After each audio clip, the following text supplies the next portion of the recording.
Hello बच्चों, let's study this question. In RLC circuit R equal to 200 ohm and the voltage and the frequency of main supply is 220 volt and 50 hertz respectively. And taking capacitance from the circuit, the current lags behind the voltage by 30 degree and taking out inductor from the circuit, the current leads voltage by 30 degree. The power disappointed is in RLC circuit. तो question में क्या क्या बोल रहा है कि एक series RLC circuit है, इसका मतलब कुछ ये रेजिस्टर लगा हुआ है और ये कुछ इंडक्टर, ये कैपेसिटर से सीरीज में लगा हुआ है। तो इधर पोटेंशियल कनेक्ट है जो है 220 वोल्ट 50 हर्ट्ज और ये रेजिस्टर दे दिया गया है कि ये है 200 ओम। तो क्वेश्चन में क्या बोला है कि जब कैपेसिटर को सर्किट पे हटा दिया तो जो वोल्टेज लैग किया, लैग बिहाइंड द वोल्टेज, जो करंट लैग किया वो 30 डिग्री था और जो इंडक्टर को हटा दिया तो करंट लीड्स जो किया 30 डिग्री है। तो हमारा पावर डिसापेटेड कितना है उसको फाइंड करना है। तो उसके लिए जो की कंसेप्ट है वो पहले देख लेते हैं। तो ये जो फाई है, फाई क्या है?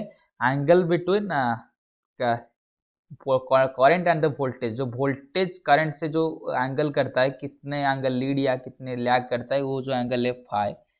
मान लीजिए मतलब इधर मेन पोटेंशियल है V और ये जो करंट है तो उसके अंदर जो एंगल है इधर ये फाई।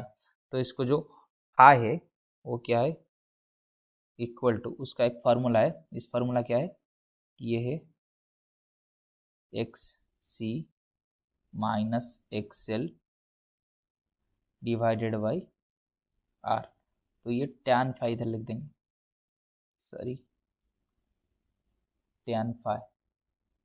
तो ये है फार्मूला कि tan फाई जो है XL minus XC by R। तो ये क्या है बोला कि जब कैपेसिटर को हटा दिए तो करंट लैग किया 30 डिग्री एंगल से, यानी कि तो हम इधर सॉरी एक टर्म हमको पहले समझना चाहिए। ये XC क्या है? ये जो XC है ये कैपेसिटिव इम्पिडेंस इसको बोलते हैं, जिसका फॉर्मूला है 1 बाई ओमेगा सी। और ये जो XL है इसको इंडक्टिव इम्पिडेंस बोलते हैं सर्किट का, प्योर इंडक्टिव सर्किट के लिए। तो इसका जो फार्मूला है वो क्या है? ओमेगा इंटू एल है, ओमेगा इंटू एल। तो ओमेगा है एंगुलर फ्रीक्वेंसी और ये जो एल है ये क्या है? इंडक्टेंस, इधर सी है कैपेसिटेंस।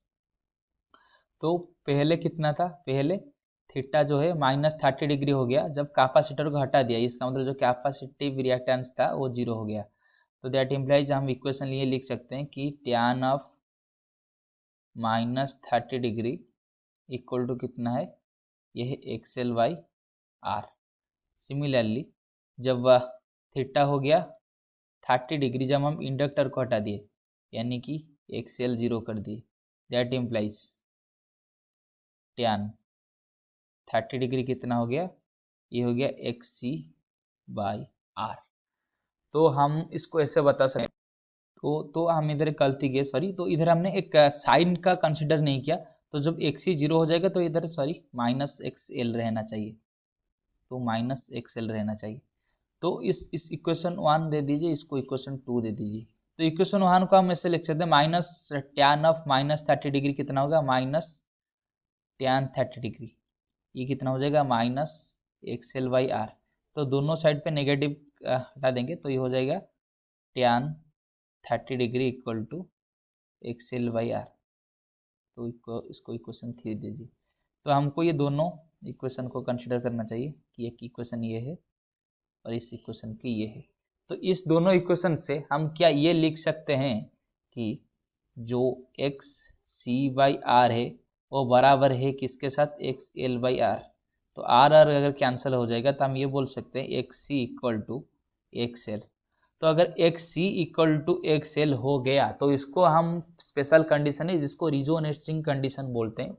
तो इस रिजोनेटिंग कंडीशन में क्या होता है कि जो जब दोनों सर्किट में हो गया, जब दोनों कैपेसिटर रेजिस्टेंस दोनों सर्किट में होगा तो रिजोनेटिंग कंडीशन में क्या होता है? जो फाई होता है वो क्या होता है, 0 डिग्री होता है।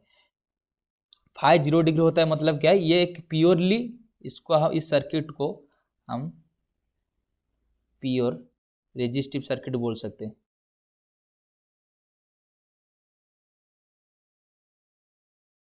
इस स्पेशल कंडीशन में जब एक्स इक्वल टू एक्सएल हो जाएगा तो हमको प्योर रेजिस्टिव सर्किट कंसिडर कर सकते हैं। तो प्योर रेजिस्टिव सर्किट अगर ये हो गया तो उसके लिए जो पावर होगा वो कितना हो जाएगा, ये हो जाएगा V²/R।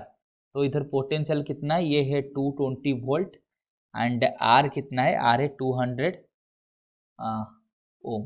तो इसको अगर हम डाल देंगे तो 220 का square divided by 200 equal to कितना है, तो ये आ जाएगा 242।